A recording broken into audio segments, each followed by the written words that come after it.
Madame, Monsieur, bonsoir. Ravi de vous retrouver. Bienvenue sur la télévision interactive. Voici les titres de ce vendredi 13 mai 2022. Visite à la primature, une délégation du conseil d'administration de l'Organisation africaine de la propriété intellectuelle OAPI, reçue ce jour par le Premier ministre Albert Ouedraogo. Une rencontre de formalité pour l'équipe de l'OAPI avant le début des travaux de la session extraordinaire pour laquelle elle est présente à Ouagadougou. Développement du secteur de l'agriculture au Burkina Faso via les nouvelles technologies. Burkina Institute of Technology se penche sur la question à travers la 3e édition de son activité dénommée Executive Education, une formation de 24 heures qui a mis en lumière de nouveaux procédés techniques pour une véritable avancée dans ce secteur.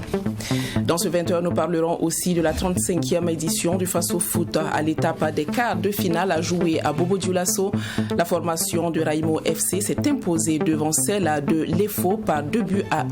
Ainsi monte-t-elle en demi-finale où elle sera face à l'AS Douane. Une délégation du conseil d'administration de l'Organisation africaine de la propriété intellectuelle OAPI était à la primature ce 13 mai 2022. Présente au Burkina Faso dans le cadre d'une session extraordinaire, la délégation en a profité pour rendre une visite de courtoisie au Premier ministre Albert Ouedraogo. La mission de l'OAPI a remercié le pays des hommes intègres pour son chaleureux accueil. Le compte rendu est de Fatimata Ninkiema. C'est au tour du Burkina Faso cette année d'assurer la présidence du conseil d'administration de l'Organisation africaine de la propriété intellectuelle OAPI. À cet effet, ses membres sont réunis dans la capitale burkinabé dans le cadre d'une session extraordinaire. L'objectif est de faire face aux défis de l'heure. Mais avant le début des travaux, une délégation des participants a été reçue par le chef du gouvernement burkinabé, Albert Ouedraogo. Au nom de tous, nous remercions au gouvernement, au Premier ministre de ce pays, à l'accueil que ce pays a donné à la délégation et que nous sommes sûrs qu'avec cette présence, votre présence, nos travaux seront bien réussis au Burkina Faso. Le chef de cette délégation de l'OAPI, Anacleto Olomiboui, qui n'est autre que le ministre en charge de l'industrie de la Guinée équatoriale, a saisi l'opportunité pour souligner l'importance de cette session extraordinaire. Selon lui, cette rencontre ambitionne trouver des solutions pour la relance économique des pays membres. Nous sommes venus expressément ici, dans cette terre des hommes intègres, pour chercher des solutions à nos problèmes. C'est une sorte de pèlerinage à Burkina Faso pour arranger des problèmes et pour renouveler notre compromis et relancement de l'Afrique. L'Afrique qui n'est pas seulement les guerres, c'est l'Afrique qui doit être la science, la technologie, la culture. L'Organisation africaine de la propriété intellectuelle OAPI est une structure sous-régionale qui regroupe 17 pays africains francophones. Son conseil d'administration est composé des ministres de l'industrie des pays membres avec une présidence tournante. Comment faire des nouvelles technologies un puissant levier de développement de l'agriculture au Burkina Faso?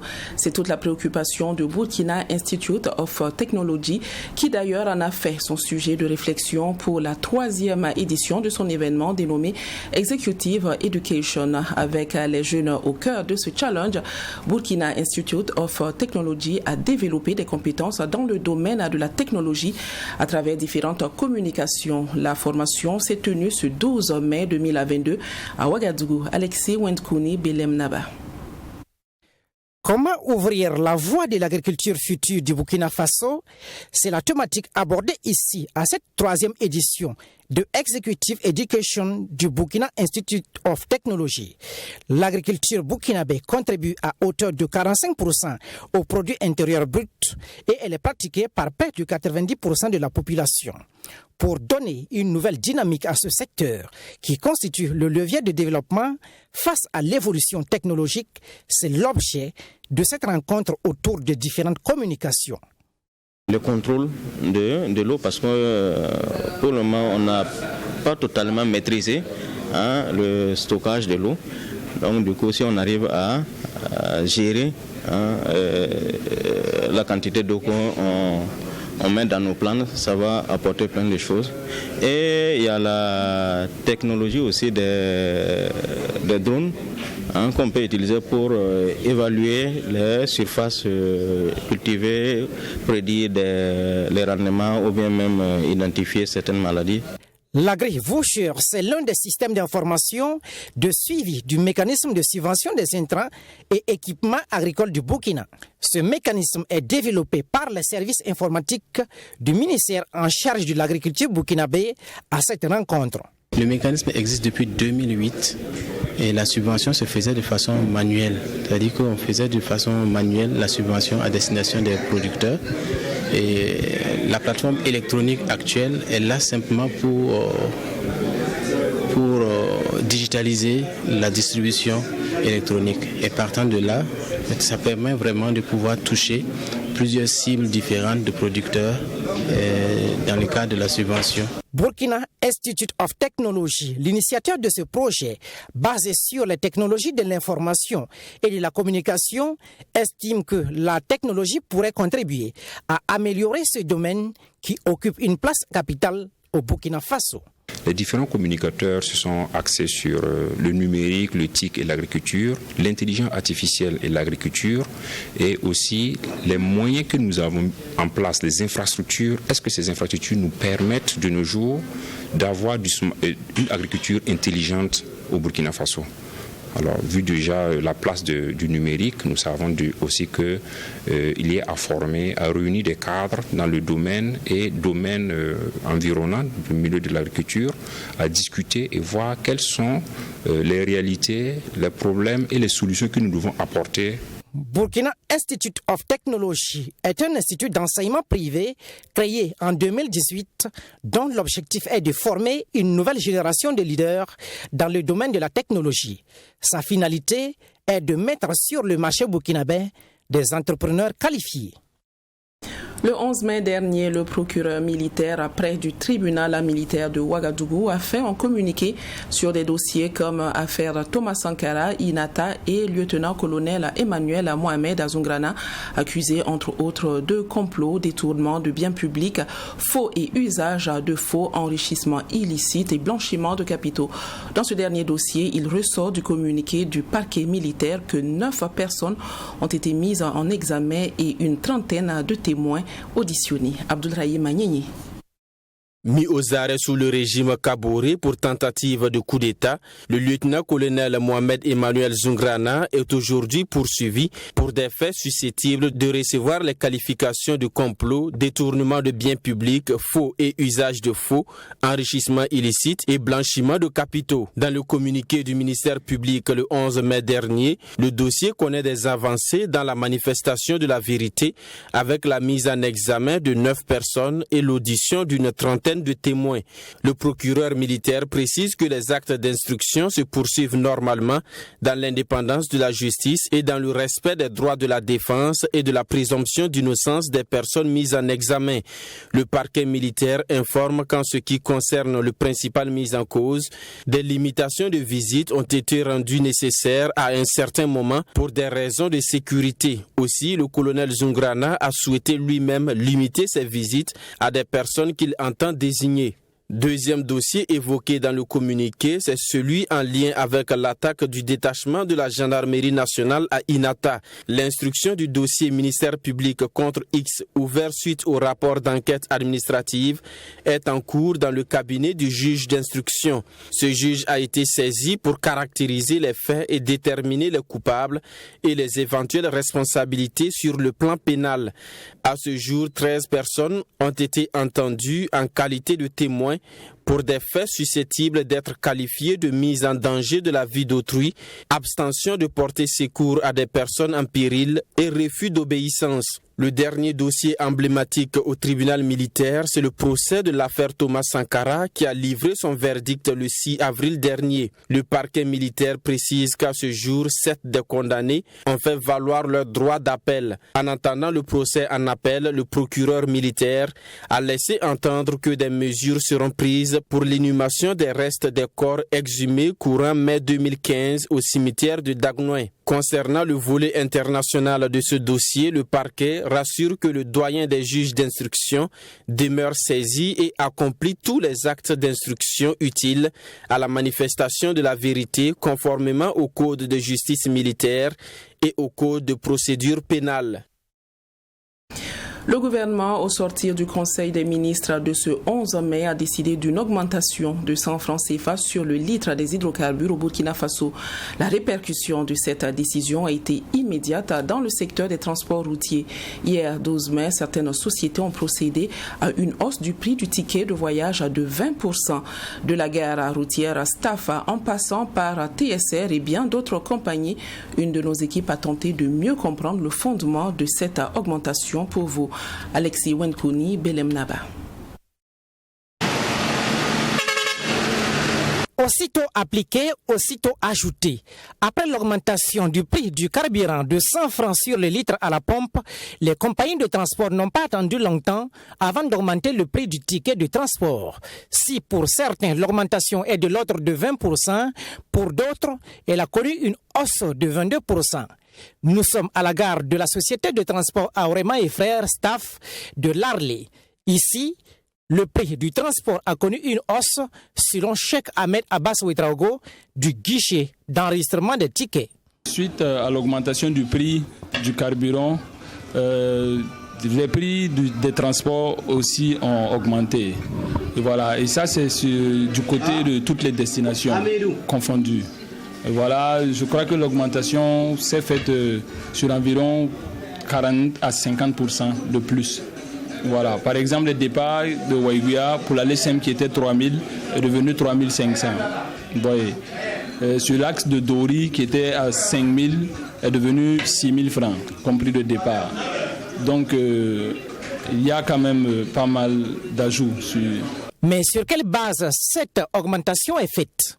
Ici, Waiguia, par exemple, si le car devrait prendre du gasoil de 75 000, par exemple, pour un aller, actuellement, il est obligé d'aller à 100 000, voire 120, 30 comme ça.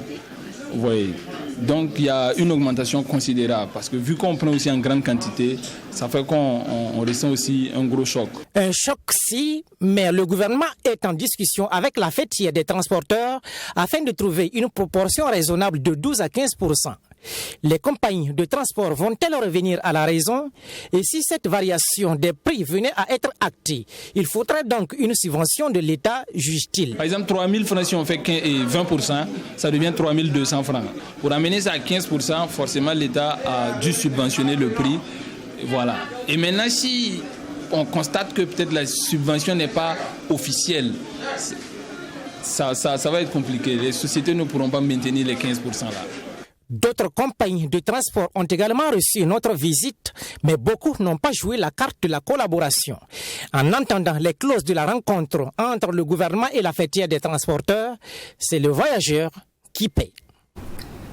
Restons encore sur cette actualité de la hausse des prix du ticket de voyage de certaines compagnies de transport. Une situation qui a mis le réseau national des consommateurs du Faso, Rencof, hors de lui au point qu'il monte au créneau pour dénoncer aussi bien l'attitude du gouvernement que celle de ces sociétés de transport. Michael Tougri.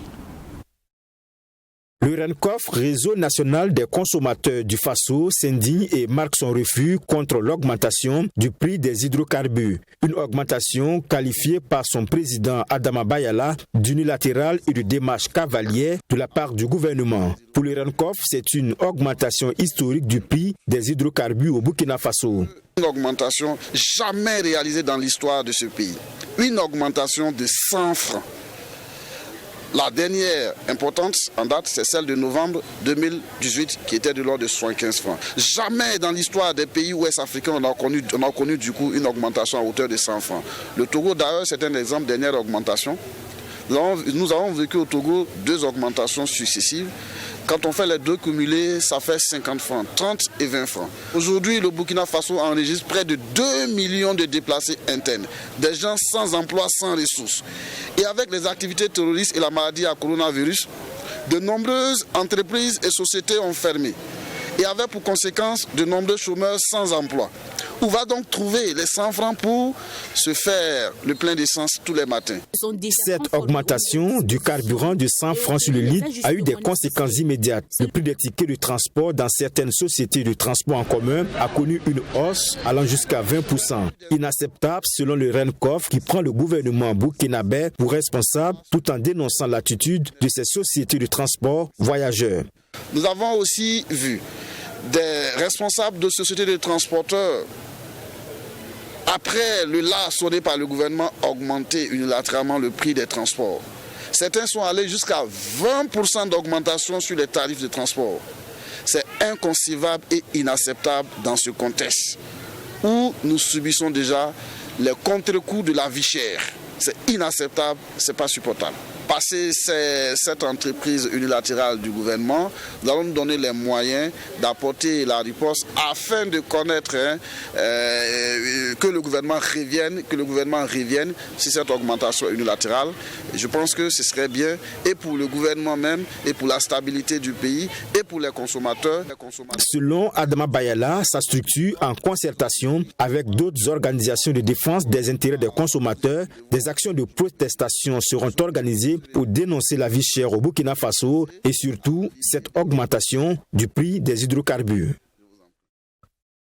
Le groupe d'initiative pour la refondation de la patrie partage sa vision de la refondation du Burkina avec les hommes de médias face à la presse. Ce jeudi 12 mai, les membres du groupe ont présenté le manifeste, un document dans lequel sont dressés et décrits des piliers que le groupe estime indispensables à la refondation politique du Burkina Faso. Mamidriana Kamabou. La refondation de la patrie, c'est l'un des sujets abordés dans ce manifeste. Un cadre de réflexion qui explique en détail la vision du groupe d'initiative pour la refondation de la patrie sur la dite question. Ce groupe, à travers leurs idées, veut construire un nouvel État démocratique, populaire et social fondé sur les valeurs endogènes. Afin de réaliser leur vision, la refondation s'articulera autour de plusieurs piliers. Il s'agit notamment du pilier philosophique, politique, panafricain international, social et économique.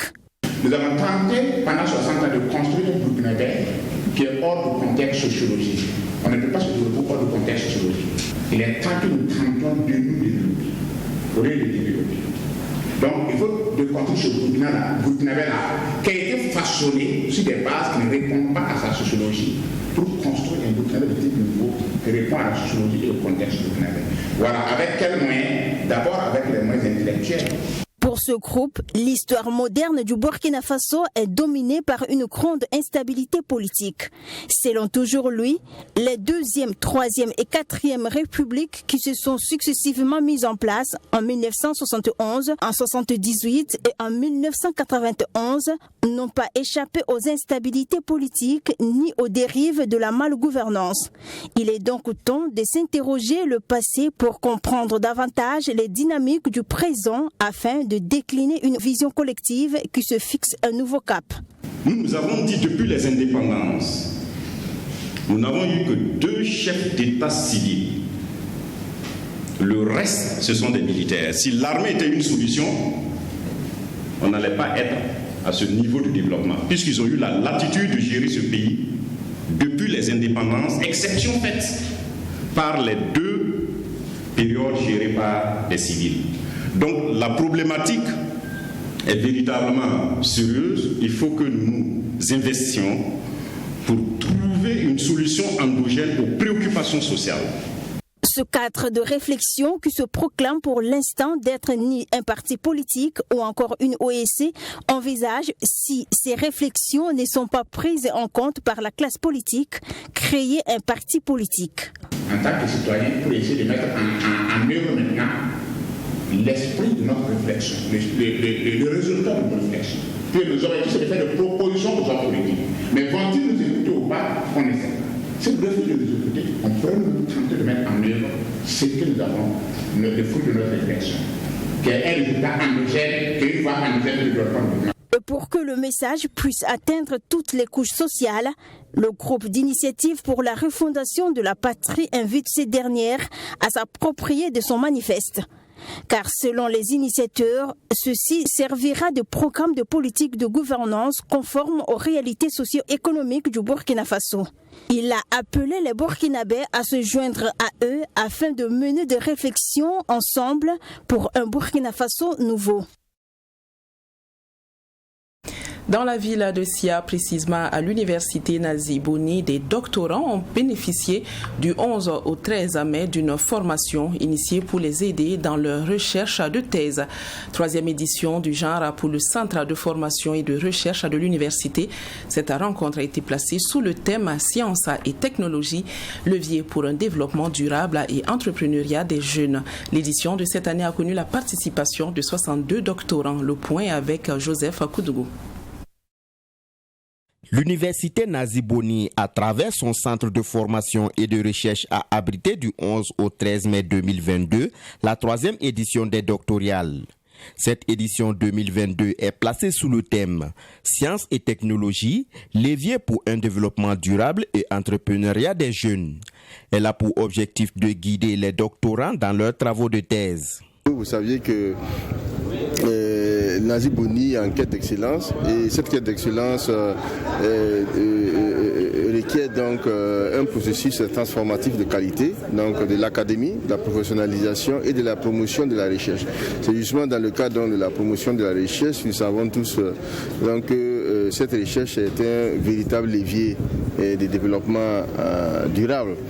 Alors donc c'est pour nous une activité qui devrait permettre donc des échanges directs entre les doctorants et les encadreurs, c'est-à-dire non seulement de faire le bilan de la dynamique d'avancement donc des travaux de thèse qui se font depuis bientôt 3 ans, mais aussi de pouvoir donc échanger avec d'autres doctorants, de tisser un réseautage, aussi renforcer quelque peu les compétences et parfois aussi des projets personnels.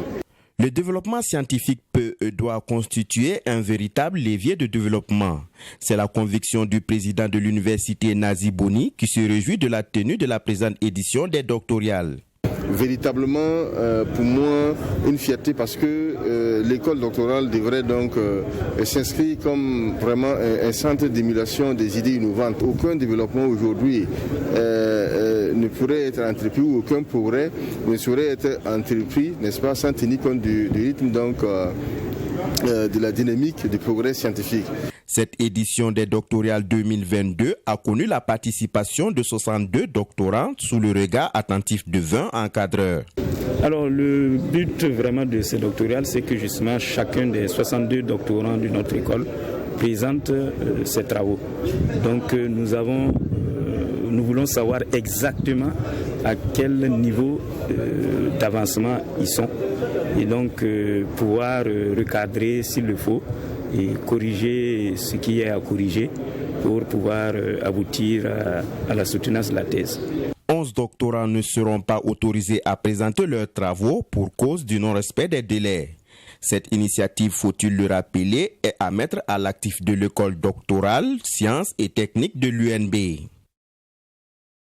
Tam-Tam Group Presse ouvre ses portes à des étudiants. Ils étaient 32 de la 2e année d'études de l'Institut universitaire de technologie de l'Université Norbert Azongo de Koudougou à faire une immersion le jeudi 12 mai 2022 dans les locaux de Tam-Tam Group Presse. Une occasion pour ces apprenants de visiter les services de la radio Watt FM, de Tam-Tam Production et de la télévision 3TV. Le point de cette visite guidée avec Serge Kabori. Dans le cadre de l'approfondissement des connaissances de ces étudiants, l'Institut universitaire de technologie de l'Université Norbert Zongo a effectué une immersion à Tam Tam Group Press. Au nombre de 32, ces étudiants accompagnés de 2 encadreurs ont pu visiter les locaux du groupe de presse de TGP et échanger avec les chefs des services visités. Les étudiants, à chaque fois, certains demandent quelles sont les entreprises dans lesquelles on peut faire des stages, quelles sont les entreprises où on peut travailler, et ainsi de suite. Donc on s'est dit, pourquoi ne pas les conduire même sur le terrain pour qu'ils puissent découvrir les réalités qui se trouvent et quelles sont les entreprises dans lesquelles ils peuvent aussi s'adresser pour demander de l'emploi, ainsi de suite. Donc c'est dans ce sens que nous avons porté notre choix sur True TV. À la rédaction où se fait le traitement de l'information pour les sessions d'information, ils se sont entretenus avec le rédacteur en chef ainsi que les journalistes. Les étudiants de 2e année en marketing et gestion commerciale de l'Université Norbert Zongo de Koudgou ont également touché du doigt les réalités de la radio Watt FM à travers une visite guidée du studio. Après une escale dans les bureaux de Tam Tam Production, service dédié à la réalisation des spots et affiches publicitaires, la visite du plateau du journal télévisé de la télévision True TV a constitué la dernière étape de cette visite. Vraiment, ce que nous a marqué ici, on a vu plusieurs sections qu'on ne savait pas avant que ça existait ici, dans les chaînes de communication, surtout la télévision. Surtout le système commercial et puis le système aussi marketing qu'on ne savait pas avant que ça existait à la télévision. Ce qui nous a marqué, c'est l'accueil. Premièrement, quand on est arrivé, on a été bien accueillis. Quand on est rentré, on nous a présenté les différentes sections, ce qu'on ne connaissait pas. Et puis, on a eu à voir leur système, ce qu'ils mettent en place pour attirer plus de clientèle, leur technique marketing qu'ils ont mise en place. Du côté de la direction de 2TGP, le choix de Tam Tam Group Press pour cette visite a été bien apprécié. Il y a la tradition qui est celui de notre groupe. Je parle de Tam Tam Group Press, dans lequel vous savez il y a une maison de production, il y a une télé et il y a une radio. Et la tradition qui est la nôtre, c'est bien d'ouvrir nos portes à ces apprenants, de leur donner aussi par moment l'opportunité, non seulement par l'immersion, mais en les prenant ici par moment en stage dans leur cursus et leur évolution. Donc c'est un peu la politique ici chez nous et nous sommes heureux que ce choix-là soit porté sur notre télé, notre radio et puis évidemment Tam Tam Production qu'ils ont pu découvrir. Rappelons que cette visite des étudiants de 2e année en marketing et gestion commerciale de l'Université Norbert Zongo de Koudgou dans les locaux de Tam Tam Group Press s'inscrit dans le cadre de l'approfondissement de leurs connaissances. Raimo FC était face à l'EFO pour le compte des quarts de finale de la 35e édition de la Coupe du Faso au stade Hobi de Bobo Dioulasso, promis en Ligue 1 cette saison. Raimo s'impose par 2-1 devant les Bleus et Blancs. Ainsi, l'équipe de Bama se donne-t-elle une chance de faire une saison pleine, mais encore faut-il qu'elle affronte en demi-finale l'AS Douane à Sami Tiemtori. Le promu en Ligue 1, Raimo élimine l'étoile filante de Ouagadougou et file en demi-finale. Devant un public sorti massivement pour vivre le spectacle, les jeunes de Bama s'imposent dès les premiers moments en possédant le ballon.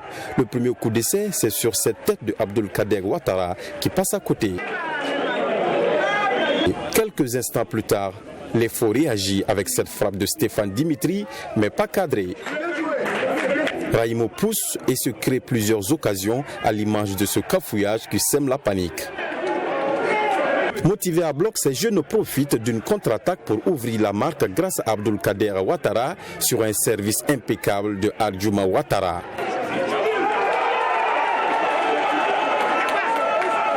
Au départ de l'action, Kader Ouattara profite de la position avancée des défenseurs de l'EFO pour servir Adjouma.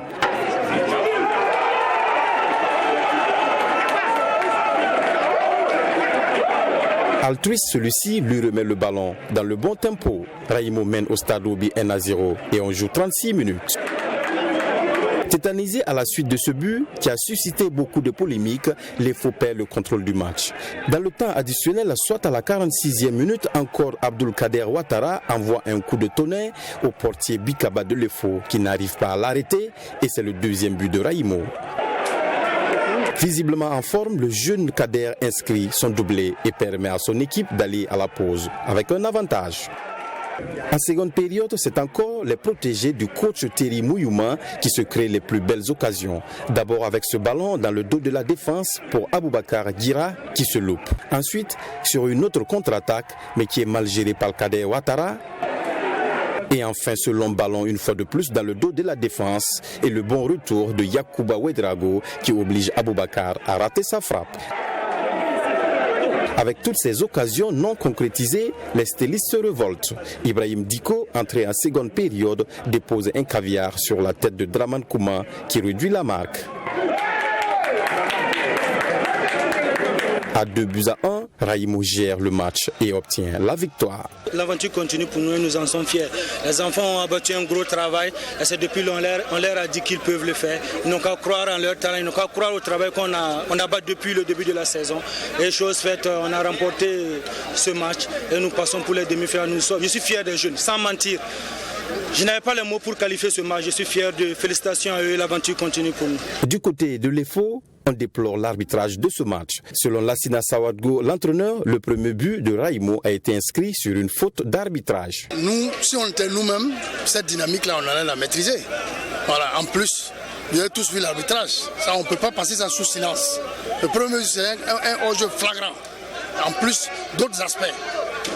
Chacun, d'une façon, ne sait interpréter le règlement. Si les arbitres étaient venus pour donner la victoire à Raïmo, il fallait que nous le disions, on ne venait pas. Voilà. On allait au moins s'épargner la fatigue. Vraiment, c'est déplorable au niveau de l'arbitrage. On va poursuivre, on va dans notre élan, on va récupérer rapidement, tirer les leçons, et puis on va poursuivre la course. Raïmo, après cette qualification, sera face à l'AS Douane en demi-finale. Les douaniers qui s'étaient imposés par le score de 2-0 face à l'ASFB. Fin de cette édition, je vous retrouve demain à 20h. Bonsoir.